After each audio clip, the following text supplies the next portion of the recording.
एक प्यारी सी लड़की यानी कि गर्ल नेक्स्ट डोर जैसी सहज दिखने वाली बड़ी बड़ी आंखों से ही एक्टिंग के सारे हाव भाव दर्शा देने वाली एक उत्कृष्ट अदाकारा यानी कि दीप्ति नवल, जो न केवल एक अदाकारा हैं बल्कि उतनी ही अच्छी राइटर और डायरेक्टर भी हैं। भारत की वे पहली एनआरआई अदाकारा हैं।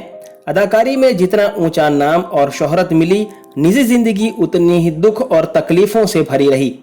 आखिर ऐसा क्यों, जानेंगे सब कुछ इसी एपिसोड में। बने रहिए अंत तक मेरे साथ। नमस्कार, फिल्मी तराना चैनल के एक और बेहतरीन पेशकश में आपका स्वागत है। दीप्ति नवल का जन्म 3 फरवरी 1952 को पंजाब के अमृतसर में हुआ था। उनके पिता उदय सी नवल अध्यापक और मां हिमाद्री टीचर व पेंटर थी। दीप्ति आधी पंजाबी और आधी पहाड़ी हैं, क्योंकि उनके पिता अमृतसर पंजाब से हैं और मां पालमपुर हिमाचल प्रदेश से हैं। भारत में स्कूली शिक्षा पूरी करने के बाद वे अपने परिवार के साथ संयुक्त राज्य अमेरिका चली गई थी, जहां उन्होंने अपनी कॉलेज की पढ़ाई पूरी की। स्कूल के दिनों से ही दीप्ति का झुकाव पेंटिंग, थिएटर और फोटोग्राफी की ओर था।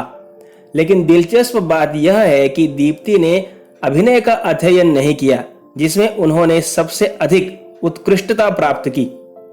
उनके पिता चाहते थे कि वे चित्रकार बने, लेकिन उन्हें अभिनय की दुनिया में ही दिलचस्पी थी।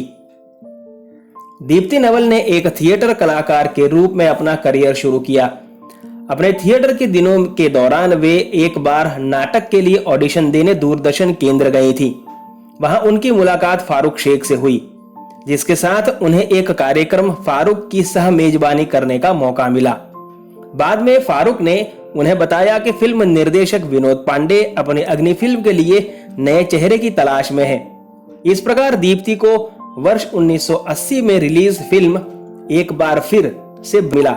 दीप्ति नवल ने करियर की शुरुआत में केवल प्यारी लड़की नेक्स्ट डोर गर्ल तरह की भूमिकाएं निभाई, लेकिन जब उन्होंने जगमोहन मुंद्रा की फिल्म कमला, जो 1984 में रिलीज हुई थी, तो उन सभी धारणाओं को तोड़ने का काम किया जो उनकी पहले की फिल्मों से बनी हुई थी।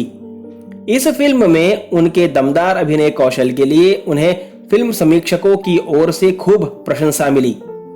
दीप्ति नवल और स्वर्गीय फारूक शेख की 1980 के दशक में एक लोकप्रिय ऑन स्क्रीन जोड़ी हुआ करती थी।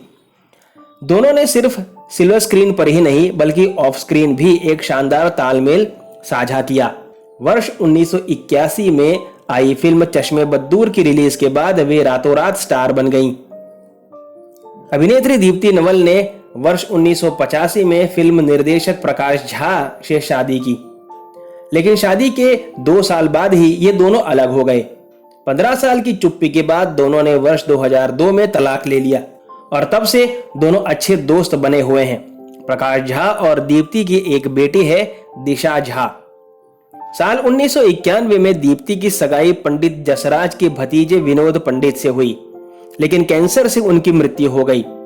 ये वही विनोद था जिसने उन्हें फोटोग्राफी जारी रखने और लिखने के लिए प्रोत्साहित किया था। दीप्ति का नाम नाना पाटेकर और प्रदीप वर्मा जैसे कई अभिनेताओं के साथ भी जुड़ा, लेकिन कुछ कारणों की वजह से उनके साथ रिश्ते शादी तक नहीं पहुंच सके। दीप्ति हिंदी फिल्मों में शामिल होने वाली पहली अमेरिकी भारतीय अभिनेत्री हैं।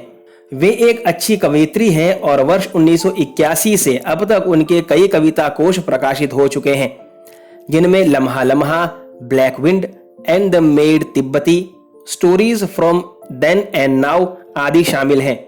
इसके अलावा दीप्ति मानसिक रूप से बीमार लोगों के प्रति जागरूकता पैदा करने के लिए सक्रिय रूप से काम कर रही हैं। वे बालिकाओं की शिक्षा के लिए एक ट्रस्ट भी चलाती हैं। फिल्मों के साथ ही दीप्ति थिएटर में भी सक्रिय हैं। आखिरी बार वे अमेज़न प्राइम की web series made in heaven में नजर आई थी। दीप्ति नवल और फारूक शेख हमेशा से अच्छे दोस्त रहे।